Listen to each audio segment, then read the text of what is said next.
ایک عاشق رسول کو جب وہ مکہ پاک سے مدینہ منورہ کی طرف اس کو سفر اختیار کرنا ہے، مدینہ پہنچے کیسے، پہنچنے سے پہلے اس کی کیفیت کیا ہو، اور جب مدینہ پاک اس کی حاضری ہو جائے تو وہاں پہنچتے ہی کیا کرے، اور پھر جب بارگاہ رسالت صلی اللہ علیہ وسلم کی طرف اگر اس کو چلنا ہے، وہاں جانا ہے، تو اس طرف اس کے چلنے کا انداز کیا ہو۔ رفقا سفر جو ہے یہ بعض ذوق ہوں تو پھر تو اس کا لطف دوبالا ہو جاتا ہے۔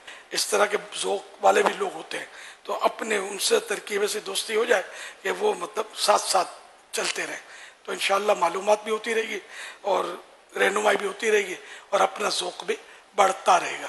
مدینہ شریف جانے کے متعلق جو کلام ہیں اپنے موبائل میں آپ ڈاؤن لوڈ کر لیں اور راستے میں سنتے رہیں۔ نعتیں سننے سے بڑا مطلب ذوق بڑھتا ہے۔ اعلیٰ حضرت رحمۃ اللہ علیہ فرماتے ہیں کہ عشق الہی بڑھانے کے لیے خوش الحان قاری سے قرآن سنیں، اور عشق رسول بڑھانے کے لیے خوش الحان نعت خواں سے نعت سنیں۔ راستے میں جو بھی نمازیں آئیں ان نمازوں کا اہتمام وہ تو ہر جگہ خیال رکھنا ہے، تو اس سفر میں بھی خیال رکھنا ہے، تو نمازیں بھی ادا کرنی ہے۔ جب مدینہ قریب آ جاتا ہے تو اب ہمارے یہاں تو یہ ہوتا ہے کہ مدینہ سے آنے سے کچھ دیر پہلے کھڑے ہو جاتے ہیں اور مدینہ پاک کا صلاۃ والسلام وغیرہ کے ذریعے استقبال کرتے ہیں کہ اب ہم مدینہ میں داخل ہونے والے ہیں۔ اچھا، پھر اترنے کا یہ کہ جب مدینہ شریف آ جائے تو پہلے جو ہے نا دروازہ اس کے باہر سر نکالے آپ۔ اب سر کے بل تو چلنا تو اپنے بس کا روگ نہیں ہے کہ وہ نہ ہاں رہے مدینہ غافل ذرا تو جاگ، او پاؤں رکھنے والے یہ جا چشموں سر کی ہے۔ کتابوں کی بات نہیں کر رہا، اپنے ذوق کی بات کر رہا ہوں۔ مدینہ شریف میں داخلہ ہو، درود السلام ہو، آنکھوں سے آنسو بہ رہے ہوں، مدینہ جیسے آنے لگا تو آنسو جاری ہو جائیں، کھڑے کھڑے استقبال کر رہے ہیں، رو رہے ہیں، اور ریا سے بھی بچ کر کرنا۔ ریا کے حملے تو ہوں گے اور بعض لوگ بولیں گے بھی کہ یہ دیکھو دکھانے کے لیے رو رہا ہے، معاذ اللہ، تو یہ تہمت کیسے پتا چلے؟ دل کا تعلق ہے ریا سے، یہ ریا کر رہا ہے یا واقعی محبت رسول میں ڈوبا ہوا ہے۔ اب یہ کہ جہاں قیام ہے وہاں پہنچے، سامان اتارا، غسل کیا، جب بھوک لگی ہے کھانا کھا لیا وغیرہ، جو بھی ہے کہ ایسی چیزیں جو ہے اس سے فارغ ہو لیں جو آپ کے حاضری میں جو آپ کی توجہ بٹائیں کہ یار یہ رہ گیا، وہ رہ گیا، بھوک لگی ہوئی ہے، پیشاب لگا ہوا ہے، یہ کچھ بھی نہ ہو۔ فریش ہو کر آپ نے مطلب ٹینشن فری ہو کر حاضری دینی ہے، تو غسل کرنا ہے، نئے کپڑوں کا جوڑا لے جانا ہے ساتھ، فریش نیو یہ کپڑے پہنے، عطر لگانا ہے، مشک عطر بہتر ہے، مگر اب مشک بھی کہاں سے لائیں؟ جو اصل مشک تو بہت مشکل ہے، تو ہم مطلب اچھے سے اچھا عطر لگانا ہے۔ باب السلام سے حاضری ہو رہی ہے، ویسے جانا چاہیے قدموں سے۔ آداب یہی ہے کہ قدموں سے جب بھی ہم کسی مزار پر بھی جائیں اولیاء کرام کے تو قدموں سے حاضری دیں، سر کی طرف سے نہ دیں، یہ ادب ہے، گناہ نہیں ہے۔ مسجد نبی شریف کے باہر کھڑے ہو کر کسی کے بھی گھر جائیں گے نا اجازت تو لیں گے نا، تو یہ تو آقا کا آستانہ ہے، تو یہاں اجازت کی نیت سے الصلاۃ والسلام علیک یا رسول اللہ عرض کرے باہر کھڑے کھڑے، اب جس سے کہ سمجھو کہ اجازت مل گئی، وہی ذہن کو ہی ایک بنانے کی اجازت مل گئی۔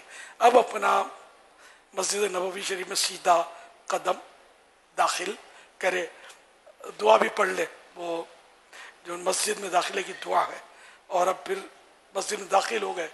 اب اعلیٰ حضرت رحمۃ اللہ نے لکھا ہے خاص کر پہلی حاضری کے لیے کہ ادھر ادھر یہ سونے کے جھومر لگے ہوئے ہیں اور نقش و نگار بنے ہوئے ہیں، ان کی طرف بالکل نظر نہ رکھے، توجہ صرف آقا کی طرف رکھے۔ چلا ہوں ایک مجرم کی طرح میں جانب آقا، نظر شرمندہ شرمندہ، بدن لرزیدہ لرزیدہ، یعنی اس کیفیت میں وہ آگے بڑھے۔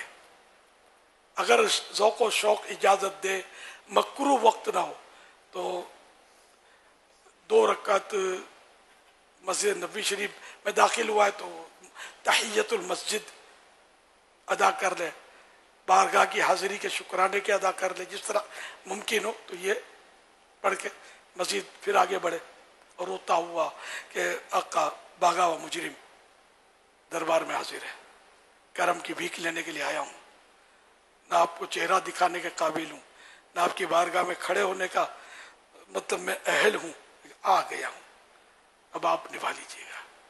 لگاتے ہیں اس کو بھی سینے سے آقا جو ہوتا نہیں منہ لگانے کے قابل۔ اس طرح مطلب یہ کہ مختلف تصورات، اب اگر اشعار یاد ہیں اس طرح کے جیسے ایک میں نے پڑھا، تو اس طرح اشعار پڑھتے ہیں، پھر اب سنہری جالیوں کی طرف آپ پہنچ رہے ہیں، سامنے کھڑے ہو کر سلام عرض کرنا ہے۔ سنا اب کھڑے نہیں رہنے دیتے، وہ بس چلتے چلتے جو کچھ کرنا ہے بندہ کرتا رہے۔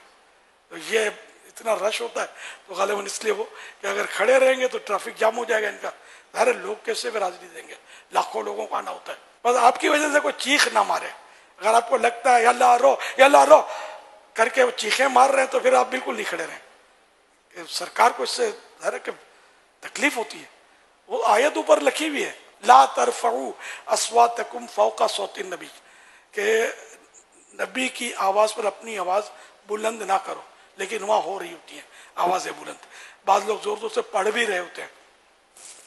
ادب گاہست زیر آسماں از عرش نازک تر، نفس گم کردہ می آیت جنید و با یزید ہی جا، کہ زمین و آسمان میں ایسی ادب کی جگہ نہیں ہے جیسی یہ ادب کی جگہ ہے، کہیں بھی نہیں ہے۔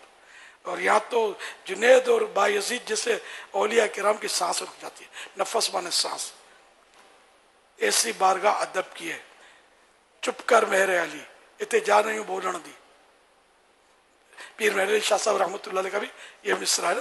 تو اس طرح یہاں تو بالکل، اور بس وہ صلاۃ و سلام بھی ہلکی آواز سے کرنا ہے، بلند آواز سے نہیں، نہ ایسی ہلکی کہ کان بھی نہ سنے، دھیمی دھیمی آواز سے۔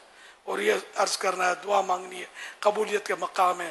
پھر شیخین کریمین کہ پہلے صدیق اکبر رضی اللہ عنہ کا آئے گا، پھر فاروق اعظم کا آئے گا، اس طرح سلام عرض کرنا۔ پھر مسجد نبوی شریف میں بیٹھ کر سبز گنبد کی چھاؤں میں تو آپ کو بہت موقع ملے گا، وہاں دھوم سے صلاۃ و سلام عرض کرتے رہے، ہم نعتیں پڑھتے ہیں، مگر اس طرح نہیں کہ کسی لوگوں کو آواز پہنچے اور کسی کے لیے وہ تشویش کا باعث ہو۔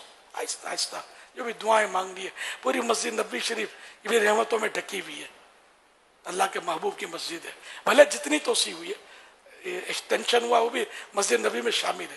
جو حدیث سے ہے اس طرح کی کہ اگر صنعاء یمن تک بھی مسجد نبوی چلی گئی توسیع میں تو یہ مسجد نبوی ہی ہے، یعنی یمن شریف کا شہر ہے صنعاء، اس کی مثال دی ہے۔ یمن تک بھی اگر مسجد کی ایکسٹینشن ہو گیا، اب یہ توسیع ہوتی رہی تو یہ پھر سارا جو بڑھتا گیا سب مسجد نبوی ہے۔